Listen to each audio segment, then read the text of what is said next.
ओम नमः सिद्धेभ्यः। नमो हरिहंताणं, नमो सिद्धाणं, नमो आयरीयाणं, नमो अध्यायाणं, नमो लोहे सभ्यसाहुणं। पंच परमेष्टि भगवान की परम पूज्य आचार्य भगवंत गुरुवर विशुद्ध सागर जी मुनि महाराज की, परम पूज्य मुनि श्री सुप्रभ सागर जी महाराज की, शाश्वत तीर्थराज समेत शिखर जी की जय हो। समीचीन विकल्पों का सम्यक समाधान, सम्यक ज्ञान की वह अनूठी विधा जो हमारे मन को निर्विकल्पता की ओर ले जाने वाली है, क्योंकि मन की निर्विकल्पता ही आत्मा का वास्तविक सुख है। और ऐसे आत्म कल्याण की अनूठी विधा परम पूज्य आचार्य भगवंत गुरुवर विशुद्ध सागर जी महाराज के मंगल सभा शिष्य उन्हीं के सहयोग से परम पूज्य मुनि श्री सुप्रभ सागर जी महाराज के मुखार बिंदु से हमें आगम के परिप्रेक्ष्य में प्रतिदिन प्राप्त होती है। आप भी अपना समीचीन विकल्प भेजने का पुरुषार्थ करें और परम पूज्य मुनिश्री से उसका सम्यक रूप से समाधान प्राप्त करके अपने कल्याण का पथ प्राप्त करें। प्रारंभ करते हैं आज का सम्यक समाधान। और आज के पहले विकल्प के लिए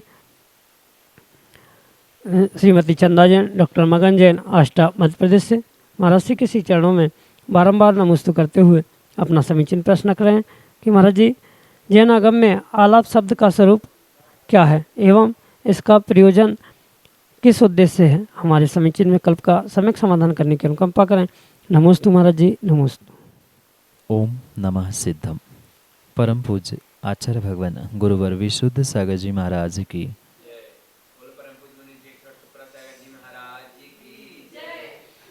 शब्दानाम अनेक अर्थ। आचार्यों ने सूत्र दिया कि एक शब्द के अनेक अर्थ हुआ करते। उस शब्द का किस समय पर कैसा अर्थ निकालना, वह उस वाक्य, उस सिचुएशन, वहाँ की अपेक्षा, वक्ता का कथन आदि इन सभी बातों पर डिपेंड करता है, मायने रखता है। क्योंकि एक शब्द कई स्थानों पर भिन्न भिन्न प्रकार से प्रयोग में लाया जाता है। जैसे एक शब्द आलाप है, उस आलाप को अनेक प्रकार से आगम के परिप्रेक्ष्य में समझने की आवश्यकता है। अगर व्याकरण से समझे तो उसका अर्थ अलग होता है। अनुयोगों की परिभाषाओं से उसे समझने का प्रयास किया जाए तो प्रत्येक अनुयोगों से उसके भिन्न भिन्न प्रकार से व्याख्यान प्राप्त होते हैं, परिभाषाएं प्राप्त होती है। इसलिए कहाँ पर किस अपेक्षा से हमें उसे समझना है या किन प्रयोजनों से, किन कारणों से उस शब्द का प्रयोग वहाँ पर किया जा रहा है, ये समझते हुए ही उसका वास्तविक अर्थ किया जा सकता है।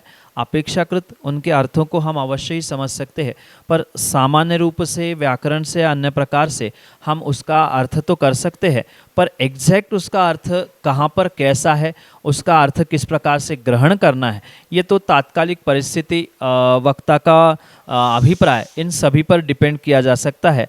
साथ साथ में ये ध्यान रखना होगा कि जैसे दृष्टांत से हम अगर समझे कि कोई एक शब्द सेंधव है, तो सेंधव का अर्थ नमक भी होता है, सेंधव नाम का घोड़ा भी होता है। ऐसा अनेक शब्दों के साथ है, एक शब्द अनेक अर्थों में प्रयोग किया जाता है। इसलिए आलाप शब्द का अगर हम एग्जैक्ट मीनिंग चाहते हैं या बिल्कुल वैसा का वैसा ही अर्थ चाहते हैं, तो कहीं ना कहीं आपको संदर्भ भी सोचने की आवश्यकता है, अपेक्षा को भी खोजने की आवश्यकता है। किन अपेक्षा से, किन संदर्भों से हमें उसे कह रहे हैं, ये समझते हुए ही उसका वास्तविक अर्थ किया जा सकता है। पर सामान्य रूप से अगर आलाप हम समझे तो आलाप का अर्थ आचार्य भगवंत कहते हैं वचन प्रण, और उस वचन को ही आलाप के रूप में स्वीकार किया जाता है। और एक प्रकार से अगर सामान्य रूप से आलाप का अर्थ बनाया जाए तो जो कुछ वस्तुओं को समझने के लिए जो आगम में बहुत सारे भंग बनाए हैं, तो उन भंगों को बनाते समय जो व्यवस्था बनाई जाती है उसे आलाप कहा जाता है। जैसे प्रमाद के जो 15 भेद बताए हैं या 18,000 जो शील बताए हैं, उनको प्राप्त करने के लिए जो अनेक प्रकार से जो व्यवस्थाएं बताई जाती है उसे आलाप कहा जाता है, जिसे सामान्य रूप से अगर इंग्लिश में हम समझे जिसे सीरीज भी कहा जा सकता है। एक व्यवस्थित तरीके से उसकी अरेंजमेंट जो की जाती है उन्हें भी आलाप कहा जाता है, वचनों को भी आलाप कहा जाता है। अन्य भी अपेक्षाओं से उनके भिन्न भिन्न अर्थ, भिन्न भिन्न अपेक्षाएं खोजी जा सकती है, पर सामान्य रूप से वचनों को आलाप कहा जाता है। जो रचना या सीरीज के रूप में उनकी अरेंजमेंट, उनकी व्यवस्था की जाती है, उन्हें भी आलाप कहा जा सकता है। इस प्रकार से सामान्य रूप से और विशेष रूप से अनेक प्रकार से आलाप शब्द को आगम के परिप्रेक्ष्य में समझा जा सकता है। यही आपके लिए सम्यक समाधान। सुखदास सन्मति हरसुले बासिम महाराष्ट्र से। महाराष्ट्र के श्री चरणों में बारंबार नमस्ते निवेदित करते हुए हमारा समीचीन पर कर रहे हैं कि महाराज जी, हम आपके साथ शाश्वत तीर्थराज सम्यक शिखर जी की वंदना के भाव हैं, पर हमारे ऐसे कौन से कर्म का अंतराय कर्म का उदय है जो हम आपके सम्मुख आकर के और आपके साथ पहुंच करके वंदना नहीं कर पा रहे हैं। ये हमारे भाव साकार रूप कैसे हों इसके, और हमारे भावना कब फलीभूत होगी, कृपया हमारे समीचीन विकल्प का सम्यक समाधान करते हुए हमारा मार्गदर्शन करने की अनुकंपा करें। नमोस्तु महाराज जी, नमोस्तु। विघ्नकरण मंत्रायस्य। आचार्य भगवान कहते हैं कि किसी शुभ कार्यों में जो जीव विघ्न करता है उसके लिए जीवन में अंतराय कर्म उद्घाटित होते हुए देखने में आता है। आपके मुनि संघ के साथ शिखर जी की वंदना करने के भाव है, ये बहुत अच्छी और बहुत उत्कृष्ट बात है, पर कहीं ना कहीं पिछले दिनों में या पिछले पर्यायों में जो आपने दूसरे के लाभांतराय कर्म में या अन्य भी कारणों से जो दर्शनावरणी आदि कर्मों का आश्रय किया है, उसी कारण से आपकी प्रबल भावना होने पर भी आप मुनि संघ के सानिध्य में अपने आत्मकल्याण की भावना से उत्प्रोत होते हुए सम्यक शिखर की यात्रा नहीं कर पा रहे। इसके लिए ये ध्यान रखना होगा कि कोई दूसरा व्यक्ति या दूसरे के निमित्त से ये अंतराय का उदय में नहीं आया या दर्शन मोहनी भी या दर्शनावरणी उदय में नहीं आया, अपितु पिछले जन्म में, पिछले दिनों में जो आपने विपरीत पुरुषार्थ किया था, दूसरे किसी जीवों को, दूसरे किन्हीं व्यक्तियों को जो यात्रा करने जा रहे थे, यात्रा कर रहे थे, उनके उन शुभ क्रियाओं में, कुशल क्रियाओं में आपने विघ्न किया होगा। भले ही आपका अभिप्राय उन क्रियाओं में विघ्न करने का नहीं था, पर फिर भी प्रत्यक्ष परोक्ष रूप से आपके कार्यों से, आपकी वार्तालाप से, आपकी क्रियाओं से कहीं ना कहीं उनकी यात्राओं में, प्रभु के दर्शन में, किसी की वंदना में जो विघ्न उत्पन्न हुआ था, उसका ही ये प्रतिफल है कि आज आपकी प्रबल भावना होने पर भी आज आप साक्षात सम्यक शिखर पर्वतराज पर पहुंचकर उसकी वंदना नहीं कर पा रहे हैं। मुनि संघ के साथ जो वंदना करने के भाव है वह फलीभूत नहीं हो पा रहे हैं। आप और पुरुषार्थ करें, अपने पुण्य की वृद्धि के साथ साथ भावों की विशुद्धि को प्राप्त करते हुए अपने भावना को साकार करने का पुरुषार्थ करें। यही आपके लिए सम्यक समाधान। मड़ावरा उत्तर प्रदेश से श्रीमती सुषमा जैन अगले समीचीन विकल्प के लिए। दोनों मुनिराजों के चरणों में मेरा बारंबार नमोस्तु, नमोस्तु गुरुवार, नमोस्तु। गुरुवार ने मुझे इतना दिया कि उनके उपकार इतने हैं कि हम उनका उपकार कैसे चुका सकते हैं, उनका कर्ज कैसे चुका सकते हैं। गुरुवार, नमोस्तु गुरुवार, नमोस्तु गुरुवार, नमोस्तु। माँ जो निर्ग्रंथ गुरु होते हैं वे वास्तव में स्व और पर के उपकार के लिए ही अपने जीवन को यापन करते। अन्य स्थानों में, अन्य दर्शनों में जितने भी गुरु या जितने भी विशेष व्यक्ति होते हैं वो स्वार्थ के साथ अगर कुछ कर सकते हैं तो कुछ अंशों में परार्थ की दृष्टि रखते हैं, पर हमारे जैन दर्शन में चाहे प्रभु हो चाहे गुरु हो, उनकी दृष्टि बहुत स्पष्ट और बहुत निर्मल होती है। जो स्वार्थ और परार्थ दोनों के लिए ही अपने जीवन को, अपने प्रत्येक पुरुषार्थ को करते।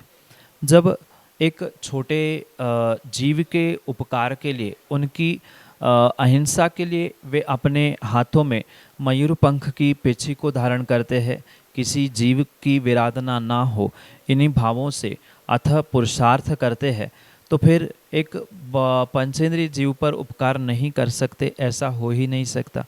इसलिए जो स्व के उपकार के साथ पर का उपकार करते हैं, वही दिगंबर मुनिराज धरती के देवता के रूप में इस विश्व में, इस ब्रह्मांड में भगवान के समान पूजे जाते हैं। और उनके उपकारों को किसी भी प्रकार से इस जन्म में क्या, आने वाले कई जन्मों तक चुकाना संभव नहीं हो सकता। पर फिर भी एक शिष्य का, एक भक्त का उस गुरु के प्रति समर्पण और एक कर्तव्य निष्ठता का परिचय देने की आवश्यकता उस शिष्य, उस भक्त को अवश्य ही होती है।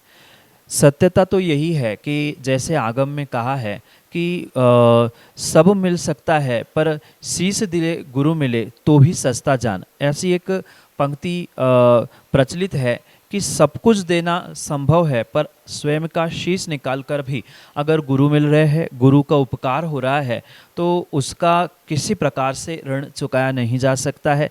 सर्वश्रेष्ठ इस संसार में अगर कोई साधन है अपने सभी के कल्याण के लिए, तो वह दिगंबर गुरु, दिगंबर मुनिराज हुआ करते। इसलिए उनके ऋण को चुकाने की भावना आपकी है, उनके उपकारों को परोपकार करने की भावना है श्रावकों में, ये बहुत अच्छी बात है।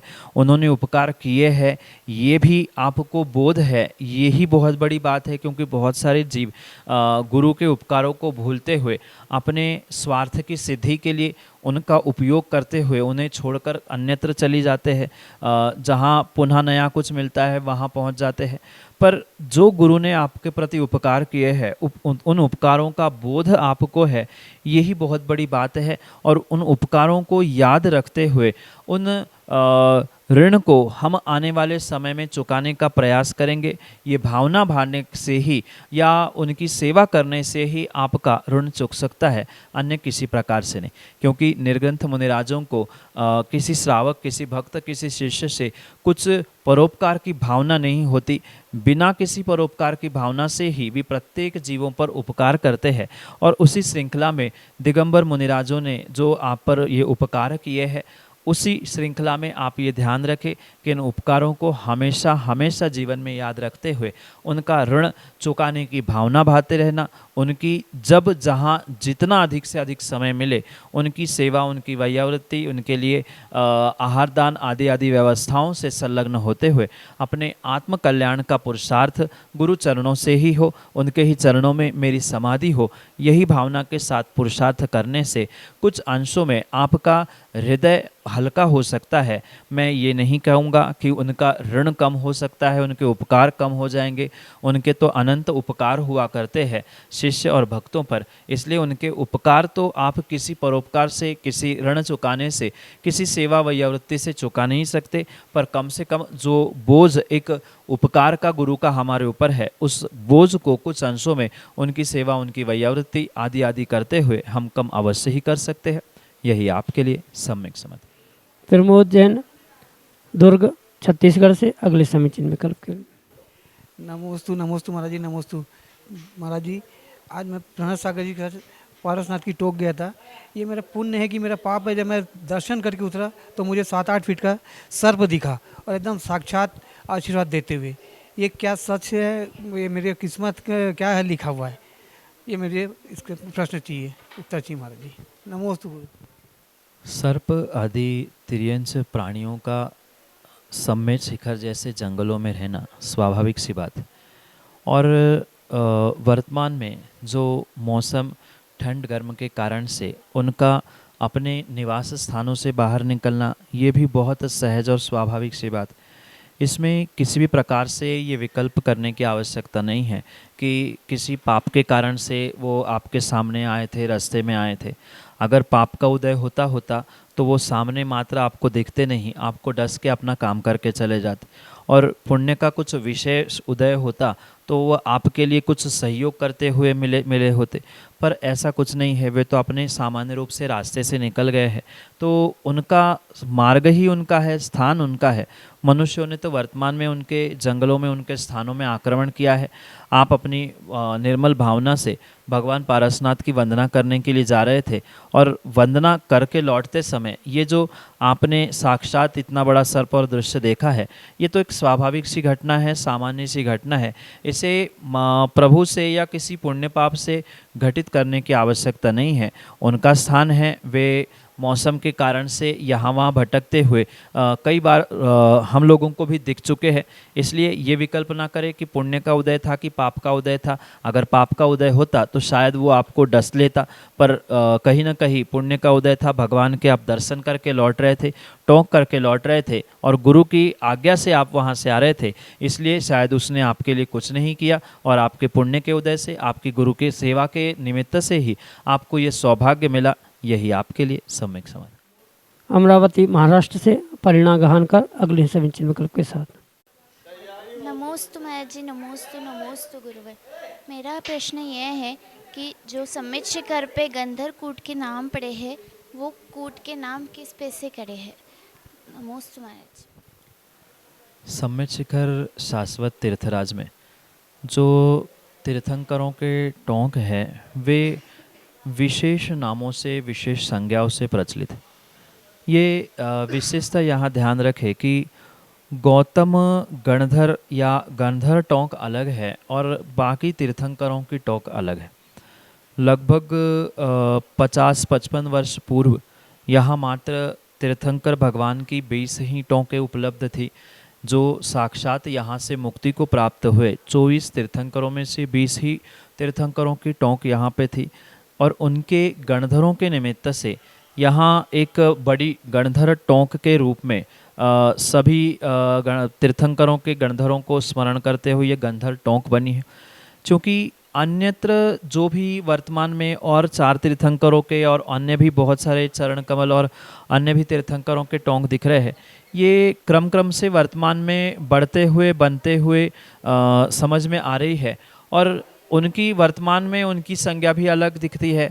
और जो पूर्व से आगम प्रणीत ग्रंथों से इन टोंकों के नाम प्राप्त होते हैं, वह तो मात्र परंपरा से, आगम परंपरा से या गुरु परंपरा से हमें प्राप्त होते। इसका कोई भी प्रमाण आगम में नहीं मिलता कि किन कारणों से इनके ऐसे नाम रखे गए हैं, क्योंकि तीर्थंकरों के नामों से उनका कोई भी संबंध नहीं है। अगर वासपूज्य टोक, आदिनाथ टोक, महावीर टोक और नेमिनाथ टोक जो कालांतर से बने हैं एक प्रतीकात्मक के रूप में, उनका छोड़कर अन्यत्र जो 20 टोंके हैं, उन 20 टोंकों में नाम किन संदर्भ से या किस कारण से प्राप्त हुए, ऐसा कोई भी उल्लेख नहीं मिलता। जैसे बहुत प्राचीन ग्रंथ वर्तमान में भी सरस्वती भवन में प्राप्त होता है सम्मित शिखर महात्म्य नाम का, तो उनमें और मात्र उनमें ही नहीं अपितु अन्य भी आगम ग्रंथों में ये प्रमाण प्राप्त होते हैं कि ये अमुक तीर्थंकर भगवान इस स्थान से मुक्ति को प्राप्त हुए और इसको ये टोंक ऐसा नाम प्राप्त हुआ है, कूट ऐसा नाम प्राप्त हुआ है। ये तो मात्र आगम प्रमाण या गुरु परंपरा से ही प्राप्त होने वाली व्यवस्था है। इसके विषय में किसी भी प्रकार से कोई स्पष्टीकरण प्राप्त नहीं होता कि अमुक टोंक को अमुक नाम क्यों दिया गया है, इसका क्या संदर्भ है। ऐसा कोई भी विश्लेषण, कोई भी स्पष्टीकरण, कोई भी व्याख्या किसी आगम ग्रंथ में प्राप्त नहीं होती। प्राचीन ग्रंथों से जो इनकी संज्ञा सामान्य रूप से हमें प्राप्त हो रही है, उन्हीं संज्ञाओं का प्रयोग पूर्व में भी किया जाता था, उन्हीं का आज किया जा रहा है और लगभग इस काल तक इसी का प्रयोग किया जाएगा। जब पुनः सम्मित शिखर का रिस्ट्रक्चर, पुनः संरचना अगले काल में जब अगली 24वीं आएगी तब होगी, तब पुनः नई कोट टोंके बनेगी, नई कोट, नए स्थान, नए तीर्थंकर, नए नाम, नई संज्ञा, सब पुनः नए प्रकार से, नए सिरे से प्रारंभ होगा। ये तो गुरु परंपरा और आगम प्रमाणों से प्राप्त व्यवस्था संज्ञा के रूप में हमें प्राप्त होती है। यही आपके लिए सम्यक समाधान। बानपुर उत्तर प्रदेश से श्रवण जैन अगले समय चिन्ह विकल्प के लिए। महाराज जी के चरणों में त्रैवार नमोस्तु नमोस्तु नमोस्तु। महाराज जी, मेरा विकल्प यह है कि जब हम शिखर जी की वंदना करते हैं तो बार बार छोटे बच्चे या फिर कोई भी कहते हैं कि चंद्रप्रभु भगवान और इन भगवान में इतना फासला है, क्या लड़ाई हुई, बहस हुई, मजाक में ये बातें करते हैं। तो महाराज जी, आप कृपा करके समाधान करिए, इस बात करने में क्या दोष लगता है और एवं इसका प्रायश्चित कैसे लें। नमोस्तु महाराज जी, नमोस्तु महाराज। किन्हीं तीर्थंकर भगवानों के बारे में या निर्ग्रंथ गुरुओं के बारे में बिना सोचे समझे यदवा तदवा चर्चा करने से नियम से पाप कर्म का ही आश्रय बंद होता है। क्योंकि किसी एक पाप कर्म का नहीं, अपितु कर्मों का कहीं ना कहीं परस्पर में एक दूसरे से संबंध है। एक कार्य करने से, एक क्रिया करने से अनेक सारे रिजल्ट सामने आते हैं। जैसे एक अग्नि से बहुत सारे कार्य होते हैं, उसी प्रकार से आपके एक वचन से, आपके एक मन के परिणामों से या आपके एक शरीर की क्रिया से कई सारे कर्मों का एक साथ जीव को आश्रयबंध हो सकता है। आवश्यकता नहीं है कि किन्हीं एक पाप कर्म की ही मुख्यता से या किन्हीं एक पाप कर्म से ही व्यक्ति आने वाले समय में दुखी हो। नियम से वह बहुत सारे पापों को एक साथ प्राप्त करता है, ये परम सत्य। क्योंकि मन में अगर वैसे भाव नहीं आए होते तो वचन क्यों निकले, और वचन निकले हैं तो कहीं ना कहीं शरीर से भी वैसी विपरीत क्रिया हुई, और मन वचन काय की विपरीतता से जीव पूर्ण रूप से पापों को प्राप्त करता है, और एक नहीं अनेकानेक पापों को प्राप्त करता है। जैसे दूसरे किसी सामान्य श्रावक या किसी व्यक्ति के भी बारे में यदवा तदवा बोलना, विपरीत कथन करना, उसके निमित्त से ही जीव पाप कर्मों को प्राप्त करता है, नीच गोत्र को प्राप्त करता है। आचार्यों ने कहा है कि परमात्मा निंदा प्रश्न से सत्सद गुणोच्छादने से नीचे गोत्र से, नीच गोत्र का आश्रय जीव दूसरे की निंदा बुराई करने से प्राप्त करता है। फिर तीर्थंकर भगवानों के बारे में, गुरुओं के बारे में अगर यदवा तदवा चर्चा की है तो उसके निमित्त से भी बिल्कुल नीच गोत्र का आश्रय होने की संभावना है। साथ में आचार्य भगवंतों ने ये भी कहा है कि जो जैसा नहीं है उसके बारे में वैसा बोलना, चाहे वह श्रावक हो, देवशास्त्र गुरु की कोई व्यवस्था हो, धर्म हो, आगम ग्रंथ हो, इन किसी के भी विषय में अज्ञानता से हो या जान के हो, अगर आपने विपरीत कथन किया है, मतलब जो जैसा नहीं है उसको वैसा कहने का प्रयास किया है, तो उसे अवर्णवाद कहा है। और अवर्णवाद करने से दर्शन मोहनी का आश्रयबंध होता है, जिस कारण से जीव आने वाले समय में सम्यक दर्शन को प्राप्त नहीं करता।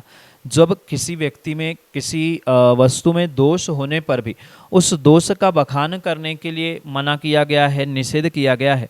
फिर साक्षात जिनमें कोई दोष ही नहीं है, जिनकी कोई गलती ही नहीं है, वास्तविकता नहीं होने पर भी वैसा अगर कथन किया जा रहा है, तो दर्शन मोहनी जैसे कर्मों का आश्रयबंध जो आने वाले समय में आपको सम्यक दर्शन से दूर रखने की पूर्ण संभावना प्राप्त करा सकता है। ऐसे एक नहीं अनेकानेक कारणों को, अनेकानेक पाप कर्मों को आप इन छोटी छोटी बातों से प्राप्त कर चुके होंगे, और उससे बचने के लिए प्रत्यक्ष रूप से गुरु के पास पहुंचकर अकेले में प्रायश्चित लेने की आवश्यकता है। सामूहिक रूप से किसी भी प्रकार से इन पापों का, इन गलतियों का प्रायश्चित नहीं हुआ करता।